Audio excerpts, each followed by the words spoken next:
appreciate that. Okay, bye-bye. Bye. Okay, welcome aboard, everyone. This is TJ Morris, and I am here in the triangle, what we call TJ3B, which is Bret Lueder in California, Janet Carroll Lessin in Hawaii, and myself, TJ Morris, with all of us as UAP associates. Today, we're welcoming a wonderful guest who is an author of many books in the alien ET UFO community, if you will. We have the UFO Association, UAP Associates, and Bret Lueder is an author, producer, and has his own publishing company. And he produces his own show, Bret Lueder's show, which we will be on, and we will upload with Janet Carroll Lessin, Aquarian Media. And you can find us all on YouTube. And mine is TJ Morris ET for and Theresa J. Morris. Now, Janet is producing the show. I'm in Texas. Janet Carroll Lessin is Preston Dennett has called in and talked to Bret Lueder. Did you send him the He says he's in the green room waiting to be brought onto the show. All right, all she has to do is bring him on then, if it's okay with Janet. She says he's in the green room, I guess. And can you punch the button, Janet, in your StreamYard? If not, why can't we hear Janet? Janet, would you like me to go over and open up another StreamYard live video and we'll transfer everything? She has no sound. Why can she not bring on Preston? I don't know. Okay. Janet, though, so we appreciate that. I could go over. Mine is producing and going out live on YouTube and on Facebook. Don't complicate it. Don't complicate it. I don't know what's up with you. So I guess we're going to need to talk for a little bit. So TJ. Oh. Yes. I'm here, Bret. Can you hear me? I can hear you just fine. Okay. All right. No headphones, no earbuds. Okay, wonderful. Well, Bret, if you will, I know that Preston Dennett is a young man compared to me and possibly not you. So I think he falls somewhere between you and I. I think he, if I remember correctly, it was 56. But tell me, have you met him? Because I only saw him briefly, not in person, but via phone when Janet was working at a conference. I believe it was the one Javier Sandoval produced. Can you tell me if you knew him prior to that when Janet? Yeah, I was on the bill with him at a conference in the Bay Area in 2013. And wonderful gentleman. And we were on the same team for one of the games. I forget, it was some kind of a trivia game. It was me, Preston Dennett, and Michael Horn of the Billy Meyer case. Wow. And then we had a third person. It was a lady, and I always forget who that was, but we were in the running towards the finals, and we lost. But it was a really fun time. He's just a gentleman, and with over 30 books written, I think we can safely say he is the most prolific author and researcher in terms of producing books in the UFO community today. And I understood he got involved, did you? Yes, I understood he got involved. The reason we're bringing him on is he got involved by listening to friends and family, and he's written several books, UFOs, over like the different parts of the country. He's also, as far as I know, in Mutual UFO Network, or has been affiliated, as have I, and probably Bret and Janet, all of us at one time or another. And people pay memberships into MUFON, and UAP Associates is something we have, but I want to just play a tribute to Dr. Bruce Maccabee, PhD, because he got us started a long time ago, for many, many years prior.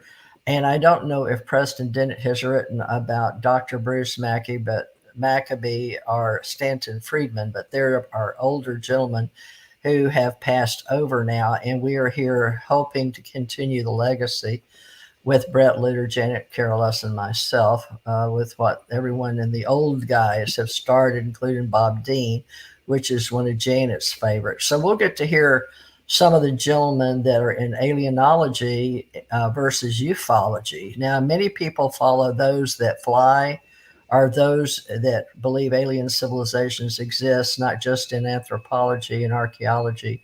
Ah, there we go. There's Janet. Oh, we got two Janets. I think now all we have to do is bring on Preston Dennett. So, Janet, now we've got two of you, and we can hear something happening. There we go. That's a better camera. She's off again. So I'm over here. there, we can hear you. Okay, wonderful. Can you bring on I don't see him.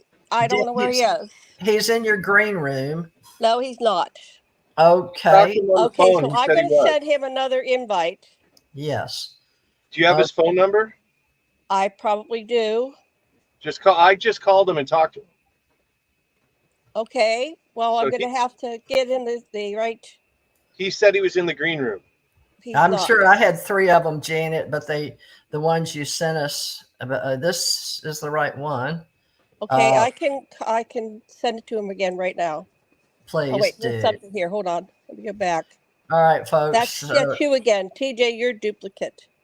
Let me just send that to Preston real quick. I need to focus, and I'll call him and I'll say try that link because that's definitely the right one. I only see two of you, Janet. I don't see two of me. What about you, Bret? Wait, let me just focus on getting this, Preston. Well, I can't do five things at once. Mute yourself, Janet, and we'll continue talking. Okay, let me go. I can talk now. I'm just sending this to Preston now. How do I get him? Bret, do you want to call him real quick and tell him to look at the new link? I'll do that right now. To do it? I can do it. Okay, well, we can email him the link. I did. Let me mute, and I'll call him again. It's the you. I'm calling him right now. Oh, you're calling it. Okay, somebody call him.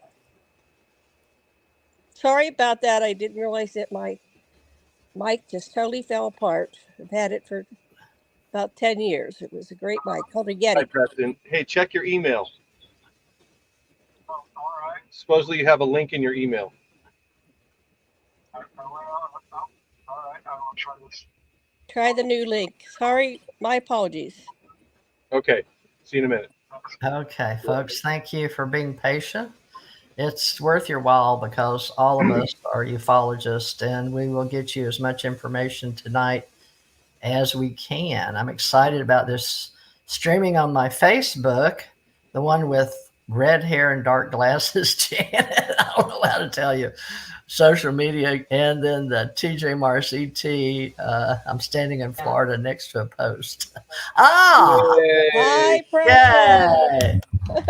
Is this the famous? My apologies. My mic that I've had for about 5 years decided to break completely off right as I went onto the camera, and I didn't have a backup mic.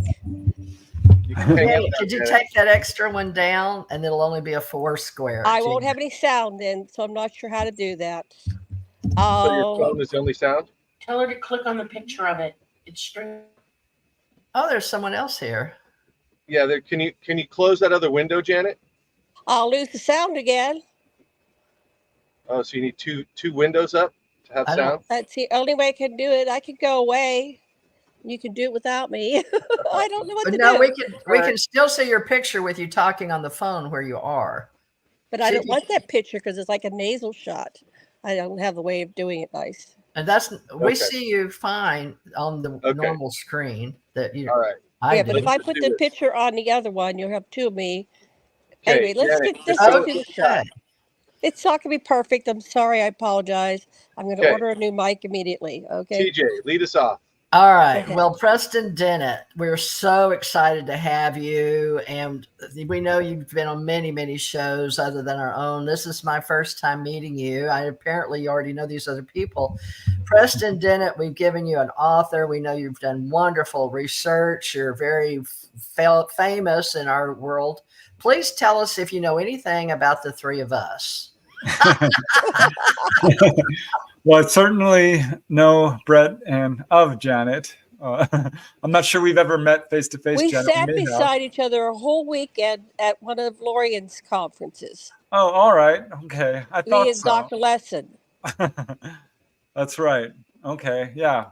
I'm familiar with Bret, of course. We were at a UFO con with I think some lady named Victoria ran it. Yeah, it was That one of was those many years ago. back in the Bay Area. Yeah, Yeah. So yeah, 2013, something like that. Had a good time. We were in a trivia game.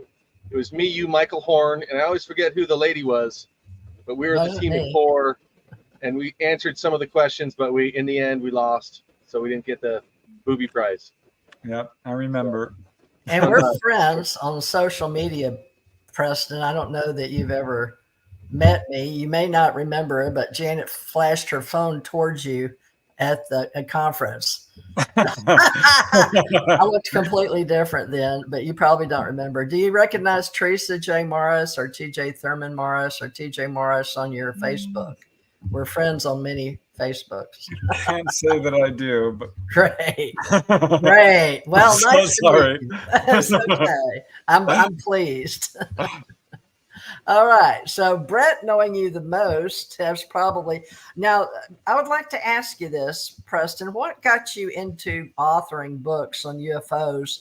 And then Bret Lueder, I understand you're endorsing his next book. So I was very encouraged to get you to come on to our show. So this is exciting for us, and we'll definitely have you back. But please tell me how you got into this UFO stuff, and then how you're endorsing Bret's book, and we'll let them do a panel around asking questions. I'm happy to do it, Bret. Right? I would like to know what it's about. I'll send you that stuff in the mail, TJ. But yeah, I got involved in this field involuntarily. I actually shied away from it. Well, more than shied. I avoided it. I was actually not a believer. Didn't think it was true. I was vehemently skeptical, rudely skeptical. Wow. I just didn't think that UFOs were real. I bought the Air Force line, honestly, Project Blue Book. It's all explainable by hoaxes, hallucinations, and misperceptions. Don't tell me you saw a UFO. They're not real. If you think they're real, you're sadly mistaken. And that, of course, did change very quickly and very dramatically on November 17, 1986. And I'm sure you've heard of this case, the JAL Airlines flight Captain Torochi over Alaska. This was on the news. You know, I think it was Dan Rather or Tom Brokaw. One of these guys is like, this pilot thinks he saw a UFO. Ha ha ha. And they turned to the other co-host, news anchor, said, what do you think of UFOs? Oh, I don't know. Ha ha. And just kind of laughed it all off. But they did show the picture of the pilot. And I thought, this pilot must be seeing a reflection off the ice cap, which is a ridiculous debunking explanation if there ever is one. He wasn't even flying over an ice cap. But at any rate, it did interest me. I thought to myself, this pilot is going to be grounded. He's going to lose his job. I was right about that, at least temporarily.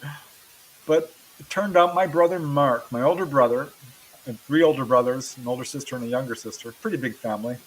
I thought they were all skeptical. But my older brother Mark, one day, came running into the house. I must have been 13 years old. So this was like 7 years earlier. And he said, I saw a UFO. And I just looked at him and I'm like, no, you didn't. There's no such thing. You know, I was very analytically and scientifically minded. I know how far away the stars are. And there's no way you can travel between interstellar distances, not with our technology. That's kind of how I looked at it. But so I went to Mark and I asked him, you know, what do you think you saw? And he described this incredible sighting of a metallic disc with lights on it, a dome on top, about treetop level, very close. He chased it down Reseda Boulevard in Southern California with his 2 friends. I'm like, Mark, are you kidding me? He's like, no, I'm telling you the truth. You know, my friends Phil and Greg were with me. You know them. Call them. They will verify my story. So I did. And that's what started it all. I found out that my sister-in-law had a sighting, followed by a very close-up encounter with gray ETs. My other sister-in-law, she later told me, not right away, that she had encounters with little blue beings as a young girl. I had several friends and coworkers who had really dramatic encounters, missing time and grays again, and the whole deal, being chased by a UFO. So that prompted me to buy books to disprove them, and I couldn't. The books pretty much convinced me that this was real, but even that wasn't enough. So I joined MUFON, the Mutual UFO Network, in 1988, I think, early 1988, and became a field investigator. I joined every UFO group. I not only joined MUFON, I said, you know what, send me all your MUFON journals back to when you started publishing them. So I had 20 years to catch up on. I was a relative latecomer to this field. Now it's been 35, almost 40 years. And I researched it for 10 years, just doing everything I could to find out what's going on, writing articles, and put out my first book in 1996, UFO Healings, and kind of kept putting out a book on the average, one per year since then. So that's how it all rolled out for me. That's a wonderful story, being a non-believer. Bret and Janet, I'm sure, have questions because they both knew who you were and what you did. And you were one of our ufologists. I'm sorry I haven't met you. I did mostly Mid-South Con and Pyramidology, and then I did one with Janet May 2017. But we have been working together in radio for all these years. I'm sorry we didn't have you on sooner. We did have Stanton Friedman and Dr. Bruce Maccabee, among many others in our group. All right, so if you don't mind, I'm going to ask Bret Lueder and then Janet to please pass the talking stick, is what Janet calls it. So okay. I'm going to mute, and I'm listening intently to their questions. Go ahead, Bret. All right, Preston, always a pleasure to see you. 30 plus books in the last 35 years. I don't know if there's anyone out there that could match that in terms of output. And I have a few of your books. My favorite book is UFOs over California, because being from California, just knowing the rich history California has goes back into the 1800s at least. And if you get into Native American stuff too, it could go back even further. So I really appreciated your work for many years.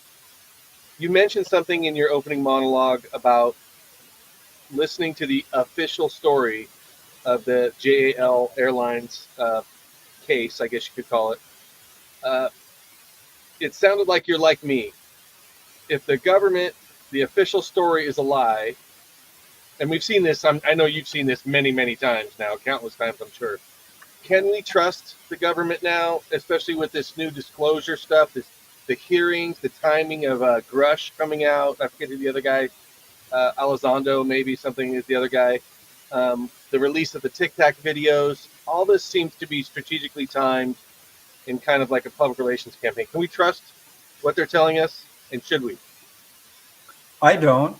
In a simple nutshell, no, I don't trust them. And I hate to say it because I know that there are good people in government.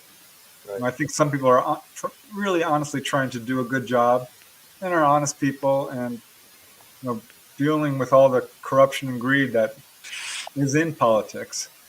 But when it comes to this subject, UFOs, and the folks behind the cover-up who are hard to identify because we're not even precisely sure who they are, other than it's the Pentagon certainly, and NASA, the highest levels of the military and the intelligence agencies, and the military-industrial complex to a degree. I think the energy industry and the pharmaceutical industry and the insurance industry, the banking industry, we know that these are the folks behind the cover-up. No, I don't trust them at all. There's been rumors of disclosure ever since I got involved in this field, and it's never happened. We're not seeing disclosure now because we know that they have the footage of all the jets that have been chasing these things throughout the 1950s, gun camera footage. They probably have the footage of the UFO that landed at Edwards Air Force Base that we know Gordon Cooper filmed, or didn't film, but actually developed and saw the footage. They have so much evidence, and we're not seeing a bit of it. Right. I don't trust them. They're still lying. Cover-up is not speculation. It's demonstrable with documents released through the Freedom of Information Act. Citizens Against UFO Secrecy tried to sue the NSA years ago and got Right. nothing but blacked out documents. No, I don't trust them, not even a little bit. I think they're lying. And we can prove this. I mean, the congressional hearings that began about, what was it, almost 4 years ago now, with Moultrie and Daley, remember those two folks, the head of the Defense Department, Yeah. were asked flat out, have we ever shot at UFOs? Both very quickly answered no. That's a lie, and we know it. I would point to the Battle of LA, 1942, when we shot 1,400 rounds of ammunition. This is very well verified. We've got the documentation. I've talked to first-hand witnesses. 5 people died from falling shells and car accidents and heart attacks and what have you. And that's just one incident. I would point to Frank Ficino Jr.'s work, Shoot Them Down, a book he put together, which laid it out in black and white. Yes, we've shot them. That was a lie. Flat out to Congress. They were asked, have you heard of the Malmstrom incident? Malmstrom, what? No, we have no reporting on that. And of course, you know, Malmstrom, 1967, UFOs showed up, basically shut down the intercontinental ballistic missiles. Right. And they're saying they have no reporting on this, and they're the head of the Defense Department. Not credible. They're lying. And they're still lying. So no, I don't trust them. I agree. It's very tightly controlled. It feels very propaganda-ish. We're doing, you know, people say, well, they take 2 steps forward and 1 step back. No, it's 2 steps sideways and 1 step back and then 4 steps back. It's ridiculous. You know, I get really passionate about this because I'm tired of the games. I don't think we need to even look to them for disclosure at this point. I think it would be a mistake. Okay, last follow-up. Is that why you left MUFON? Well, I never officially left MUFON. I still subscribe to their journal. I still support them. I stopped actively investigating for them because I felt like I could be much more effective independently. Because I'd get a case and I'd fill it all out and I'd submit the report and it would get logged and that was it. I'm like, well, shoot, the word is not getting out on this. And so I thought, no, I need to find a way to educate people. That became more and more something that I felt was important to do. And I just couldn't do that through MUFON. So ultimately, I became much more of an independent researcher. But I did take their test to become a field investigator. Back in the day, sure. Yeah, and it was a hard test. Okay. Yeah. Well, if you took it, it's like, what 100, 200 questions? I have taken it, yes. Janet. Okay. So, Preston, Theresa and I are lifelong experiences going back to the crib. So I know that you have done some books. And you've interviewed experiences, right? Are you doing interviews with experiencers? Oh, yeah. Yeah, that's what I thought. Yeah. So what is your criteria for deciding to interview somebody? And what do you hope that we will accomplish by doing all these interviews when it comes to disclosure? Yeah, well, I don't have a whole lot of criteria in terms of like just talking to a person about their experiences. I'm willing to talk to anyone who, is reaching out to me because that is my primary purpose, is to help people. Most of the people I talk to, I don't officially interview or write about their experiences. But if I were to do an official interview about their experiences, what I basically look for is, one, do you have an experience that is beyond a simple sighting of an anomalous light? Now, when I was a new researcher, anything was of great interest to me. So if you saw a light zip by in the sky and it made a right angle, I'm like, I want to talk to you, and let's talk for a couple of hours about this 3-second sighting you have. But I've come to learn that there's not a whole lot of data that you can pull out of, a very simple close encounter of the first kind. So I get very excited when someone has a much more extensive encounter, particularly if it involves perhaps missing time, a landed craft, face-to-face encounters with humanoids or entities of some kind, or an onboard experience that's at least partially consciously recalled.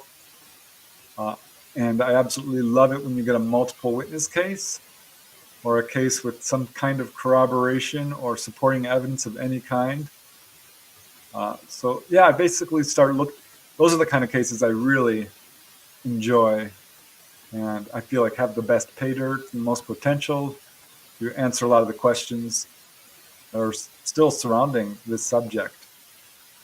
So, what was the second part of your question? Okay. Uh, I don't remember. What did I say? I think I forgot. what were Anyway, I have follow up though. I have a couple. So, what do you think of these people that are reporting that they are involved in the secret space program? And what would you do if you were to take on somebody like that? How would you handle your interview with them? well, that's a good question. I don't get a whole lot of cases of this. I think there's probably stuff going on within that arena that we're not aware of. However, some of the stories that are coming out that I see, some people are doing the lecture circuit on super soldiers on Mars, so to speak.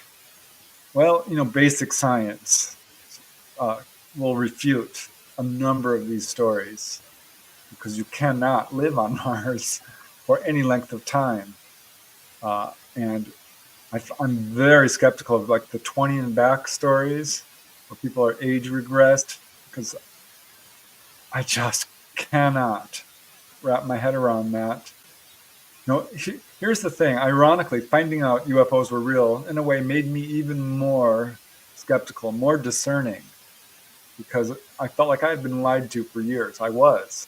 There is a cover-up, and it's not being taught in schools. It's not being treated objectively in the media or factually or fairly. So I've become much more skeptical. And when someone says they've seen a UFO,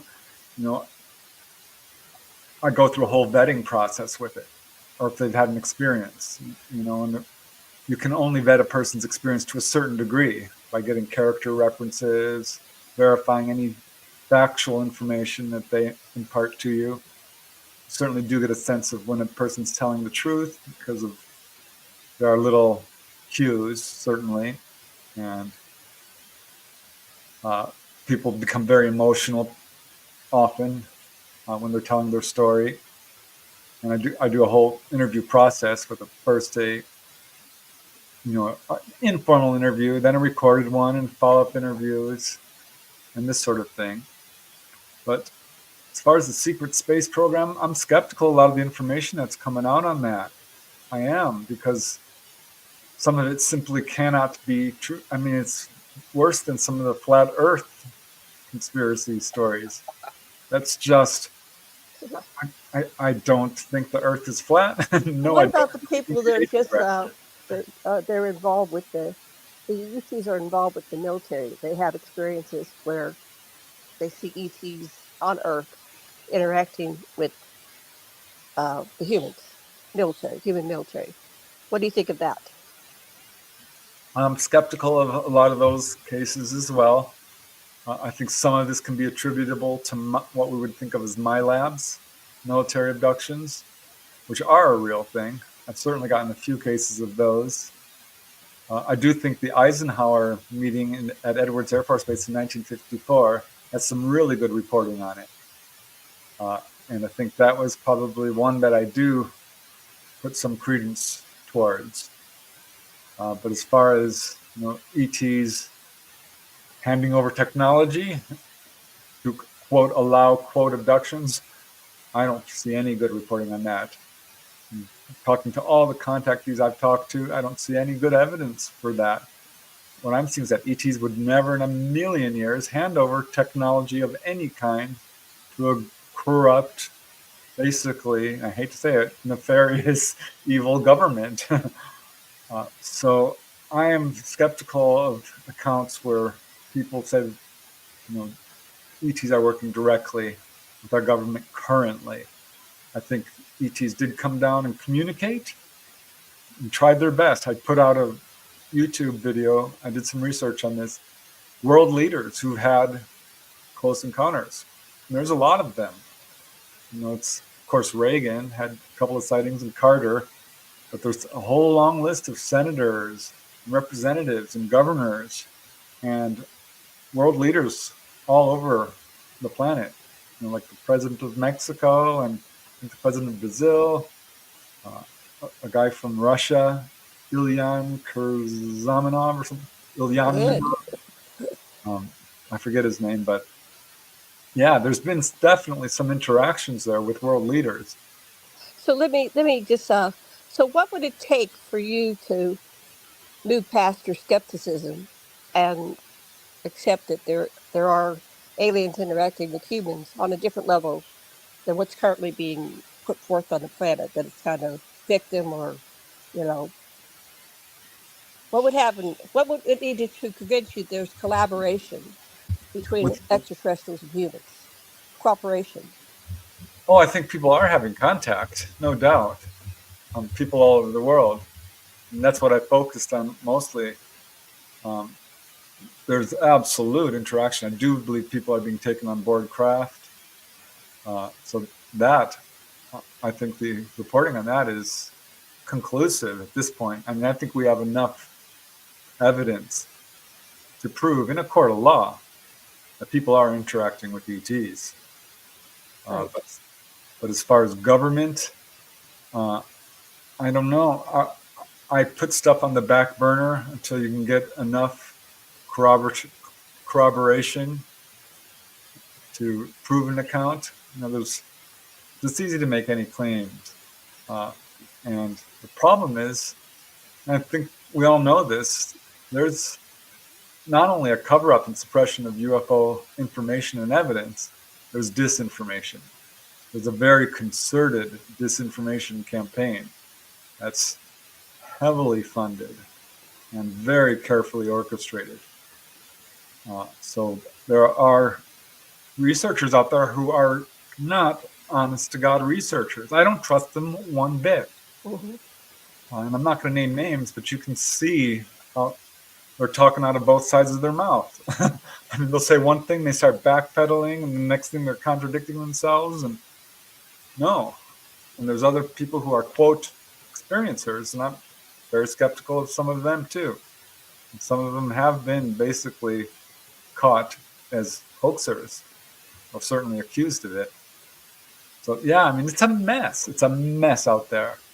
That's why I prefer to just stick to interviewing contactees. So I think the only valid information we're getting is certainly not from government folks. I'm very skeptical of people who are coming from government. And I think that there's a lot of important whistleblower accounts out there.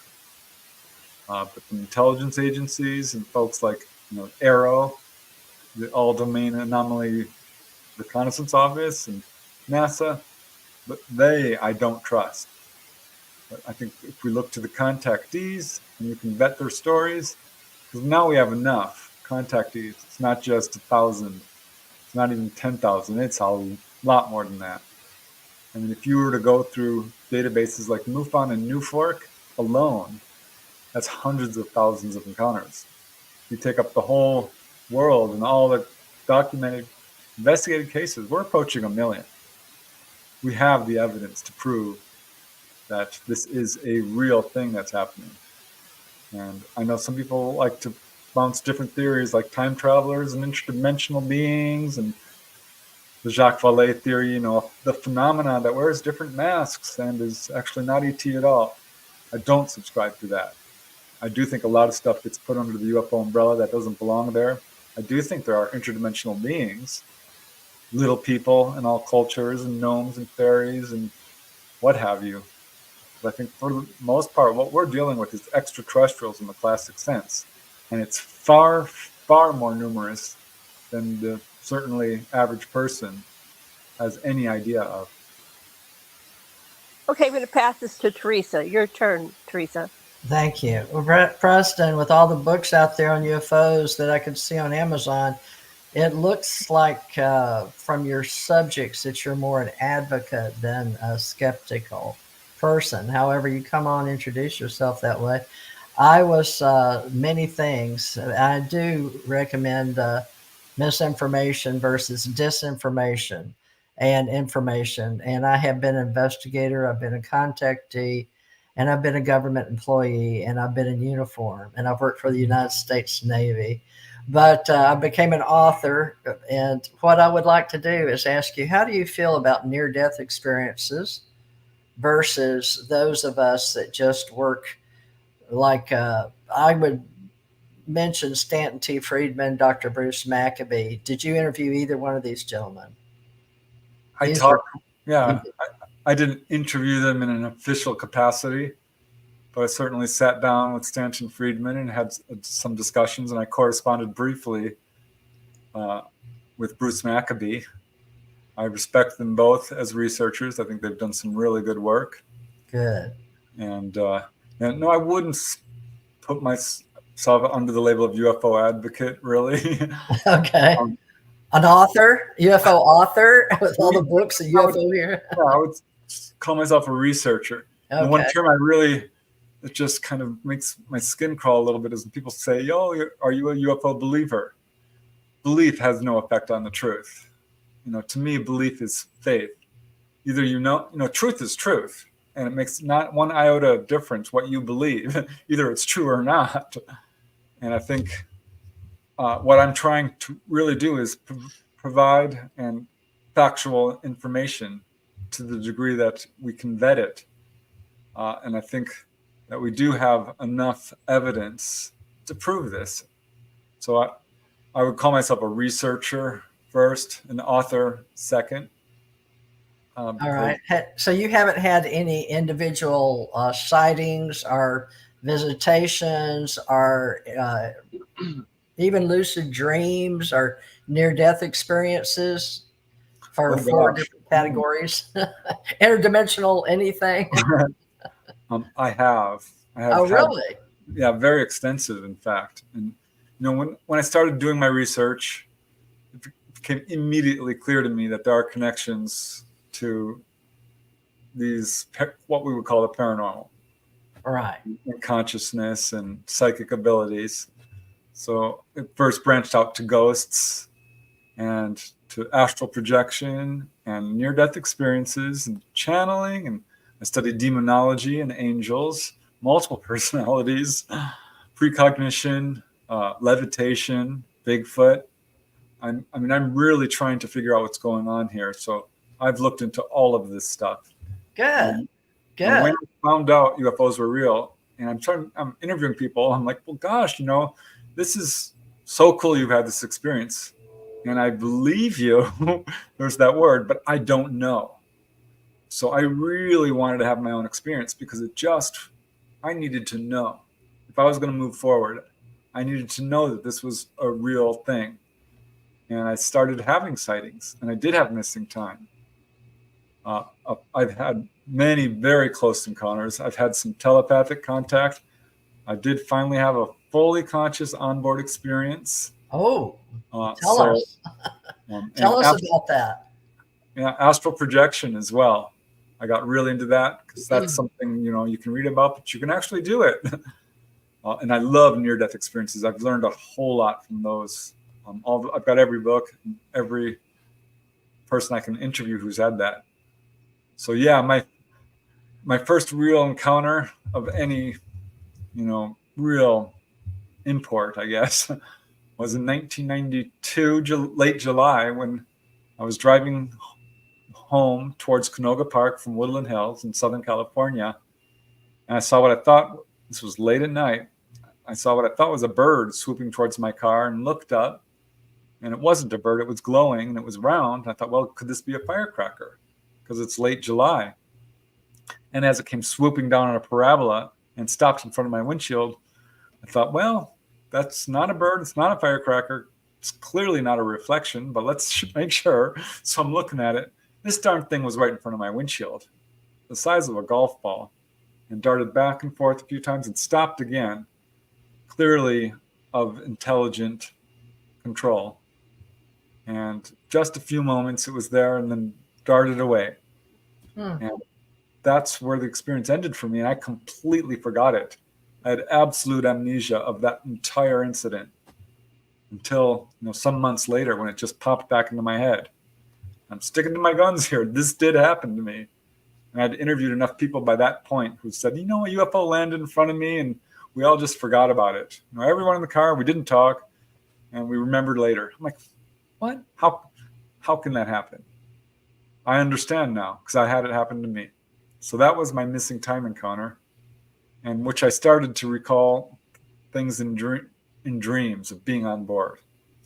Those are dreams, So, but years go by, and that was a big year because I went up to Mount Shasta, had another sighting with my brother and sister where we communicated with a flashlight. Went back to LA. Stephen Greer came into town to form a CSETI group. And I heard him lecture. He used my cases. So here's how you call down a UFO. Here's a case from Preston Dennett where this guy called down UFOs using lights and lasers. Like, oh, wow, this is cool. But we went out that night, a smaller group of us, and had a UFO encounter. It was an anomalous light. And we went out the next night and had another. And over the next 5 years, actually, we would go out every couple of months. And often we would see anomalous lights. And sometimes we would actually have some degree of communication. And it just started ramping up from there. I was interviewing this one lady, and I was kind of doubting her story a little bit when I got a very strong impulse to run the roof of my condo, and a UFO showed up, and it communicated telepathically with me. And basically said, no, we're real. This is real. She's real. Watch this. And it darted around and disappeared. And later she called down UFOs again for me real close up. So I started having more and more encounters. And at some point I realized, well, gosh, could I call myself a contactee? I was very reluctant to do that because, I want to be an objective researcher. It's not about me. I'm much more interested in interviewing other people. But as the encounters began to stack up, I realized, I became aware that they were aware of me. After one lady said, I was basically told to seek you out.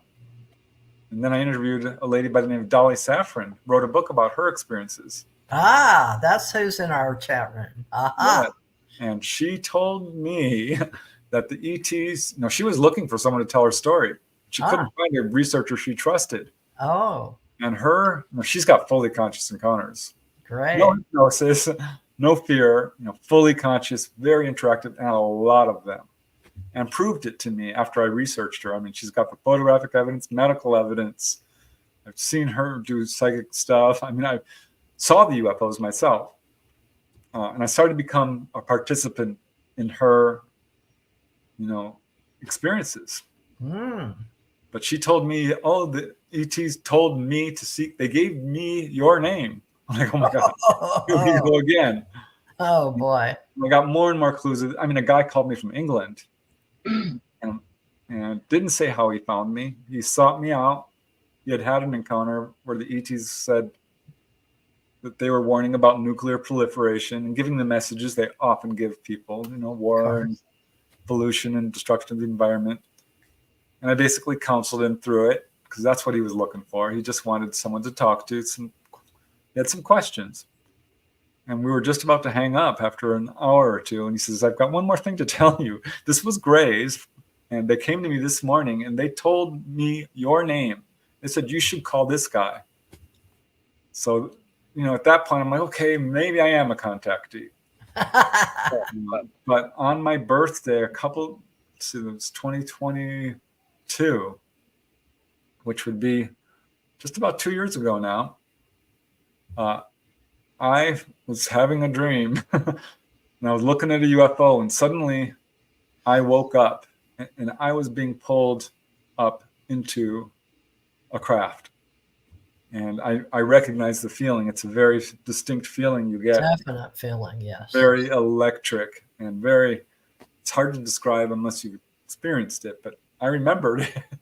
I'm like, well, here we go. And I hope I'm never coming back because I'm ready to go. My experiences have always been really positive and thrilling. I love it. I mean, I'm running towards these UFOs. I think the fear that's surrounding the subject is misplaced. I think a lot of the stories that we're hearing about negative encounters are fear-based. When you're in a lot of fear, it can come across as a very negative experience. At any rate, that's neither here nor there. But yeah, I was pulled on board and found myself laid on a table. And there was a tall, kind of hybrid-looking young woman who looked human enough, but had enormous eyes, and very pale skin, and very small features, and tight curled blonde hair, really blonde, and white jumpsuit. And there were short little guys around me who I wasn't really looking at because I was looking at her. And I was trying to get up. And they're like, no, stay down. We need to make sure you're fine. I'm like, I'm fine. I'm really fine. I've had a lot of out-of-body experiences and interdimensional stuff, so it didn't faze me a bit to have gone through that, because it took a full 30 seconds or a minute to get up into this thing, which is a long time. They pulled me right out of Reseda.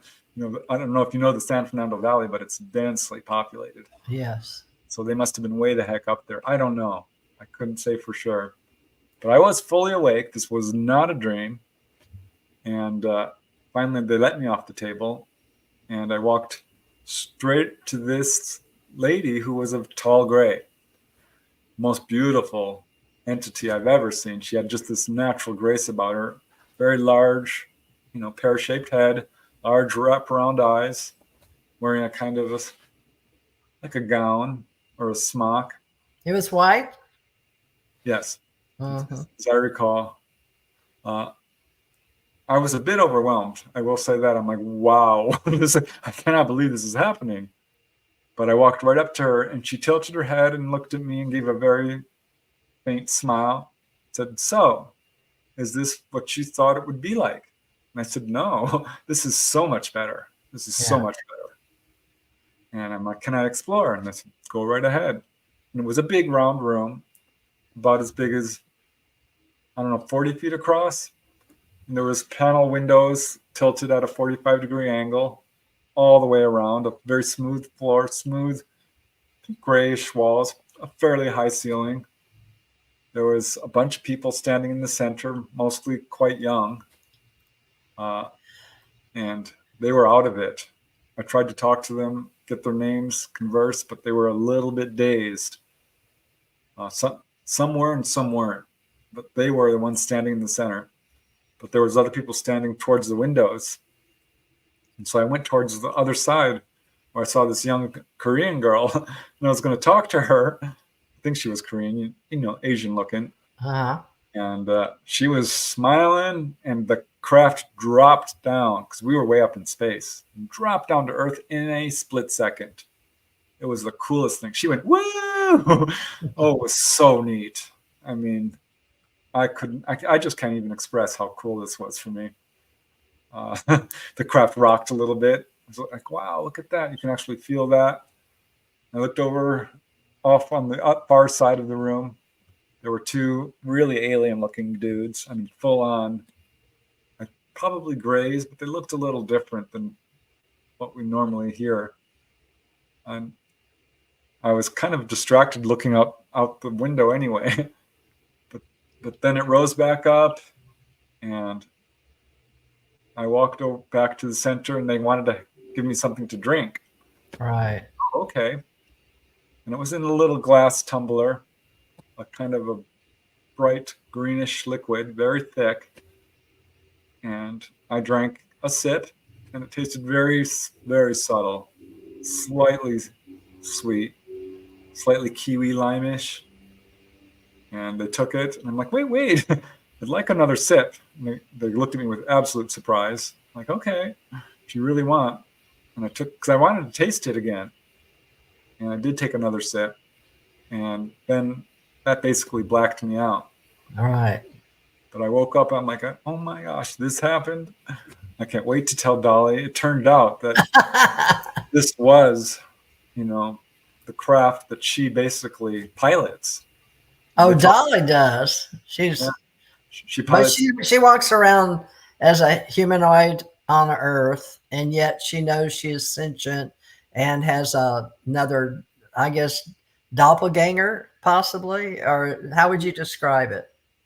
No, she's just a normal person. She does, have some interesting genetics. Okay. I will say that, which point towards her being a hybrid. She's been told she's a hybrid, but she proved it to me. It's like, look, I want to show you my genetics. They don't know what some of these genetics are. Like, Wow. oh my God. This is something I do ask a lot of contactees. Do you have anything unusual going on in your genetics? And often they do. I've never been asked that, but I'm sure Bret's got some questions. We'll have to bring Dolly and you both back on to have in the future. I don't know our booking schedule. Janet has that, but apparently she's been joining us in the room, right? So is that Dolly Safran? Yep, Dolly Safran. Yep, Safran. She's Wonderful. a generational contactee, as are most contactees. You're amazing. And so we cannot put you in a box. And I appreciate that. Most of us, all three of us, are multifaceted beings. And we're very open-minded. And we hope to have this to be a safe platform for everyone. I'm sure everyone's had a head spin from a possible skeptical to one that's coming and going on UFOs, or whatever you want to call it. Today's reality. Let me turn this over to Bret. Thank you so much for, I want you to keep talking forever, but we'll have to have you back with Dolly. Bret, and I will mute. My turn. I agree. Preston and Dolly would be an awesome show. We might have, that could be like a 10-hour show. But since we just have a 1-hour slot for the show, Preston, great story. Appreciate you sharing that. I get the feeling that there's competing public relations campaigns going on here. You've got genuine contact. I think there's a lot of evidence for that. And then you've got guys like Stephen Greer or Dr. Richard Boylan who are saying that there are genuine contacts, but that most of them are faked by the government or secret military, someone. And my question to you is, what is the game? Is there genuine ETs trying to work with humanity one at a time, like yourself, like taking you into the ship, putting you on a table, giving you a tune-up or a download or whatever it is that they're doing for the benefit of humanity? And then it seems like there's maybe some ETs that are working with government that maybe don't have that best interest in mind for all of humanity. Maybe the reptilians, maybe certain factions of Greys. What is your take on this? It seems like there's a struggle going on and humanity's at the center of it. Well, I don't know that I have any good evidence that there are negative ETs working with government. I'd certainly, I'm just basing on my own research and certainly what I've read. I'm skeptical of that because I don't have any good contactee reports that say that at all. I think the ETs are working very hard to do a few things. One is to uphold our genetics, to heal people. This is basically, in my assessment, just looking objectively at what happens when people are taken on board. I've got 300 plus healing cases documented. Most major researchers have cases of this kind all over the world, including those who take a dim look, a dim viewpoint, like Jacobs. He's got a bunch of healing cases. And most contactees I've interviewed feel that while it can have a lot of fear and trauma in the beginning, ultimately they feel it's a beneficial experience. So reptilians, I don't get a whole lot of those. I think they're probably crypto-terrestrials, honestly, living, somewhere on Earth. I think because I've gotten a few cases and there was no UFOs involved. So I wonder about that. I think the ones we have to worry about are our own governments. And yes, I don't think most cases of contact are, quote, my labs, but I think there's a lot of them out there. And I think our governments are working really hard to portray ET contact in a negative light, and basically are planning what the false flag that's so much buzz in the community right now, that there's going to be a fake ET invasion, and that's what it looks like they're planning and working towards. I'm much more worried about the folks behind the cover-up than I am the ETs, because I think if you look at the contact experience objectively, you can see it's one of healing, guiding, teaching, warning, waking people up to their own psychic abilities, their common heritage with ETs, their immortality, the fact that we do survive death. That's what the contact experience is all about. almost all contactees are profoundly psychic. Almost all contactees have a basic, a little bit of a spiritual enlightenment. They're profoundly environmentalists and working hard for the betterment of humanity.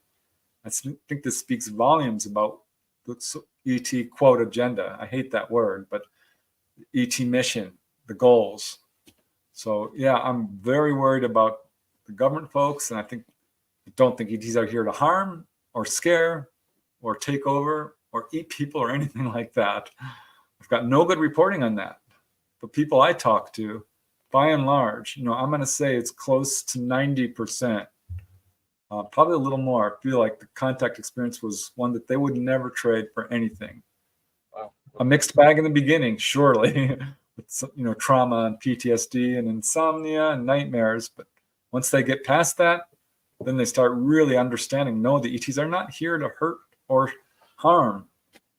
That is not their agenda. Okay. That's the government agenda or secret government. Okay, so what is the actual agenda then? If the government's hoaxing or staging all these things and making people think they're aliens, why are they doing that? I wish I knew. I can only speculate. It's not my real area of expertise.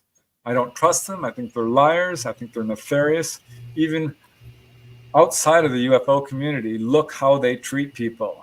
Look at the division of wealth. Look at what's happened to soldiers who've been irradiated, sterilized, given hallucinogenics, the mind control. This is all outside of the UFO community. Absolutely. And it's bleeding right into it in a big way.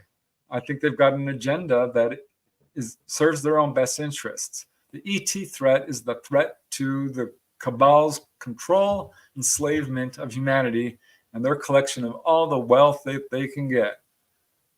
It's a horrendous situation.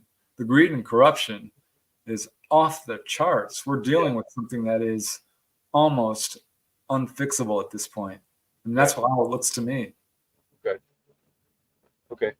Janet? Okay.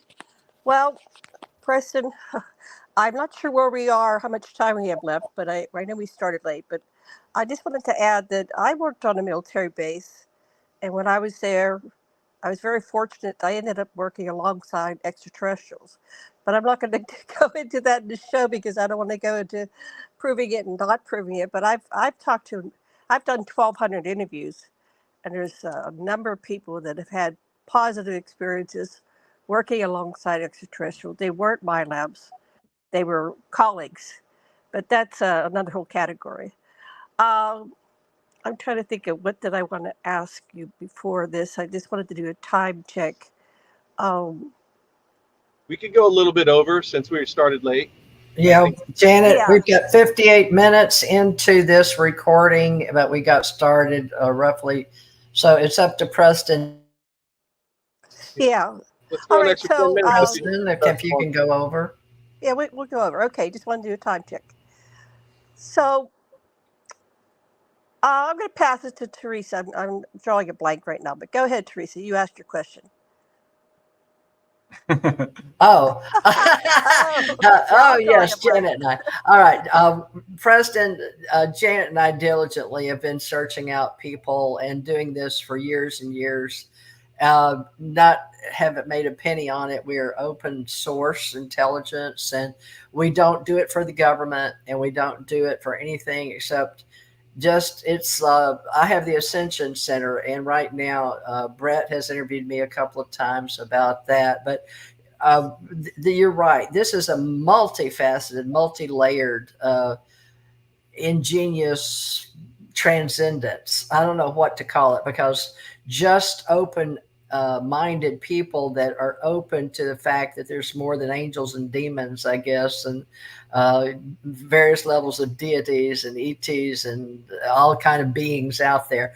It's just a way to open up the called awakening. But now the woke process has been taken over with all political agenda and military industrial complex contracts and who gets what around global order domination. So we're trying to do something that I would really enjoy having you back. And Janet Lessin tonight, we got a little late. So is there anything, Preston, you could share? Because Janet and I are very open to helping others in our community. Now, we have a spiritual and a science community, but it's hard because we're all independent researchers. We're all independent consultants and authors, but I'm doing my best to call it an ACO club for lack of anything else. But Dr. Bruce Maccabee assisted us in 2014 calling it the Alien Contact Organization. So, but all people of all walks of life are welcome. But if you could help bring this together, with every time I talk to somebody, they have a group or Earth something or a ET something. So any way you can help bring all this together, all of us independent researchers, welcome to have you speak, in other words, on whatever you feel like, and especially with Dolly. Yeah, well, I like what you're saying, because that would be so awesome if we could, as researchers and experiencers for that matter, come to a consensus about what we know to be true, what we know not to be true, the direction to move forward with, just some basic, sort of a baseline of what we know. Right. And I would encourage everyone who's had an experience to step forward, because you can do it anonymously.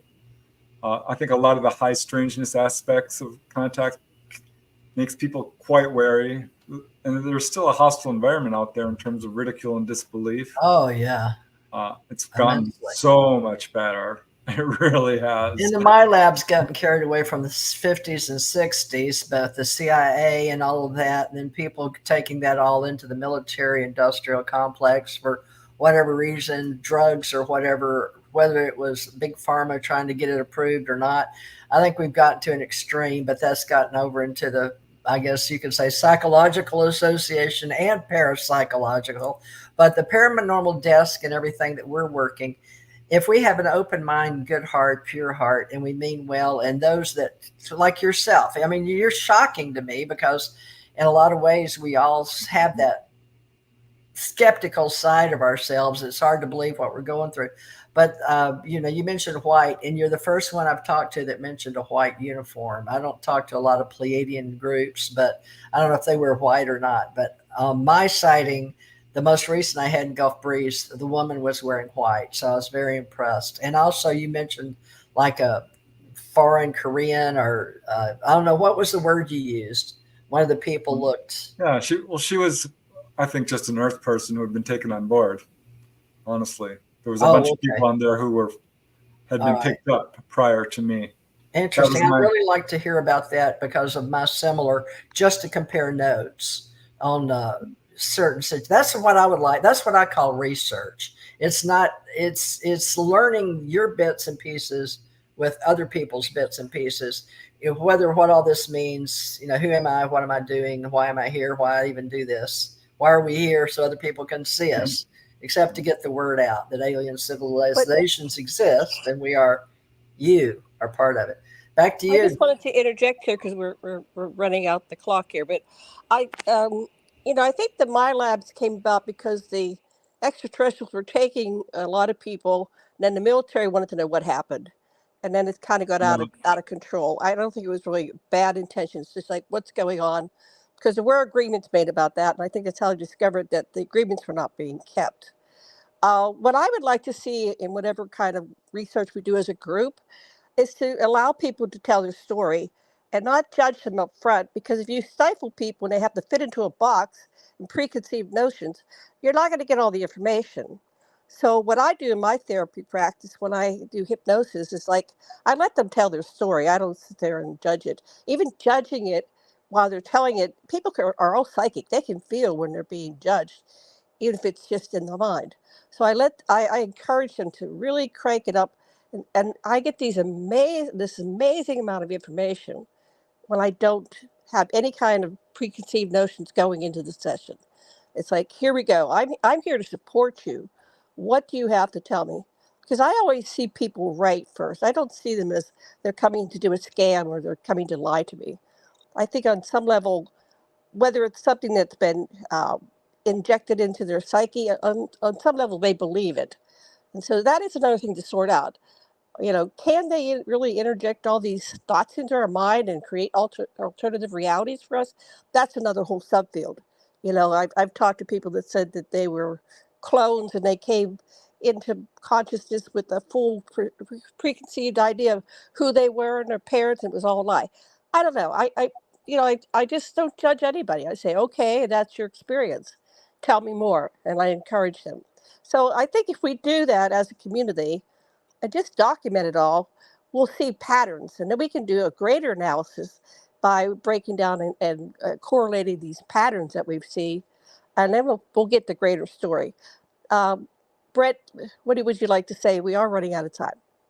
Okay, well, last question. Preston, if you had one book, aside from your own, to recommend to a young aspiring researcher, what would you recommend? Oh, gosh. There's so many good ones, right? Well, if I can't choose my own, gosh darn it. Well, you could. How about you? Go ahead. Choose one. Recommend one of yours. Because you got great stuff, too. Yeah, I mean, I would choose Symmetry, I think, if just to really give people an accurate view of what's going on, or Onboard UFO Encounters. That's another one of my favorite. But if I had to choose someone else's, I like Timothy Good's book, Above Top Secret. Okay. I like J. Allen Hynek's work, Jim and Cora Lorenzen. It's so difficult. There's some really good books out there, and some not so good. I mean, Communion is a great book. It's pretty scary, though. He's got a lot of fear surrounding his encounters, Strieber. Right. What about Colonel Philip Corso? Did you read Roswell, The Day After Roswell, or would that be on your list? Or I read it. Laszlo, even. Yeah, well, I found parts of it very compelling. Parts I'm like, this is. I found out later that chapter 1 is a little. I don't know how to put this. A little off. I think it was rewritten or something. I forget the story behind the whole chapter 1 of The Day After Roswell. I'm like, this is not exactly how I believe it went down. That's the one with Bill Burns too, right? Isn't that the? Yeah. Didn't he write that with Bill Burns, right? Bill Burns. Yeah, he's a good researcher. I think Corso, his resume appears to be 100%, legitimate. But yeah. Well, I love Stephen Greer's book Disclosure. I will say that. I thought that was a really interesting book.